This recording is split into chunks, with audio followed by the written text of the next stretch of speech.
இந்த வீடு வந்து ஒத்திக்கு வருது. ஏரியா வந்து எந்த ஏரியான்னு பார்த்தீங்கன்னா மதுரை HMS காலனிக்கு பக்கத்தில் வரும். டிவிஎஸ் கம்பெனிக்கு பக்கத்தில். ஒரு பெட்ரூம், ஒரு ஹால், ஒரு கிச்சன், ஒரு வெஸ்டர்ன் டாய்லெட், ஒரு இந்தியன் டாய்லெட் வந்துடும். வாசல் வந்து வடக்கு பார்த்த வாசல். ஒத்தி அமௌண்ட் வந்து 4 லட்சம். ஃபஸ்ட் ஃப்ளோர் வீடு.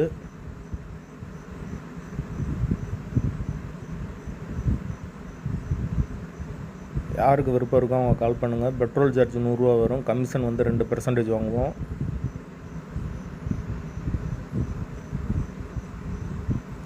டிவிஎஸ் கம்பெனிக்கு பக்கத்தில் வரும்.